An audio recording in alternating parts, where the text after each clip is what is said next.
Okay, I had a thought.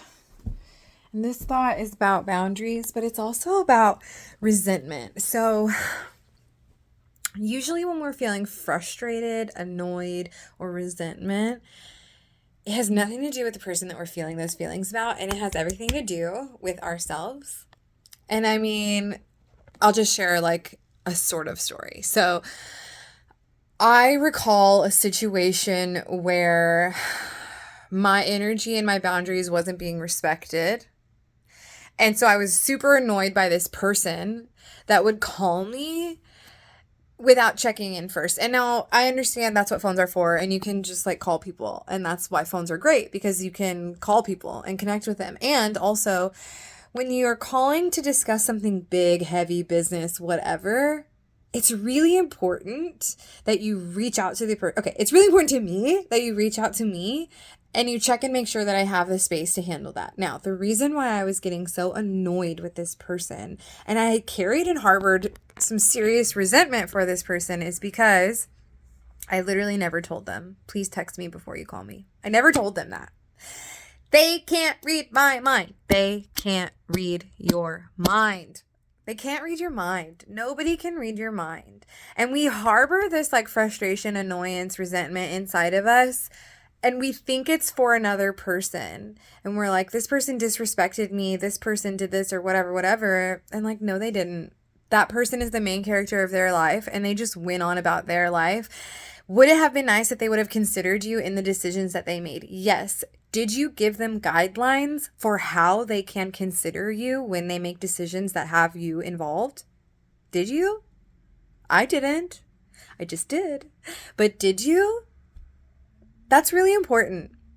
It's really, really, really important to remember that people cannot read your minds. And it's actually kind of shitty to expect people to read your minds. That's a you problem, babe. That is a you problem. You've got to assert your boundaries. You can always assert your boundaries with love and kindness. You can always be assertive in any situation, regardless of the energy of anybody else. You get to say, stop. I cannot receive this right now. You do. You get to say that. It might even feel good if you do. So, very short thought just now about resentment, annoyance, and boundaries, but I think it's important and it's fresh on my mind. So I wanted to make sure I said this before I forget. It's your responsibility to clearly communicate your needs, whatever those are. It's your responsibility to do that.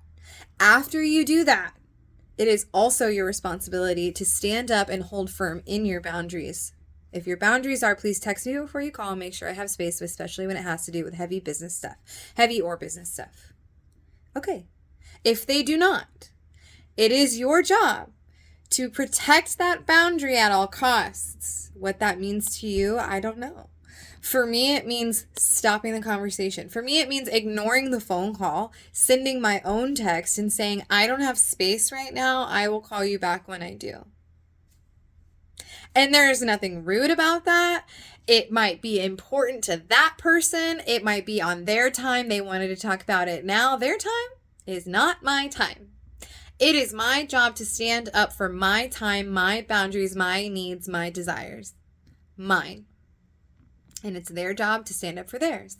And if those two things don't align, it's better to know that than to wonder why there's this friction, animosity, resistance between you and whoever this person is. So that's my thought. It's your job. And you can do it. You can do anything.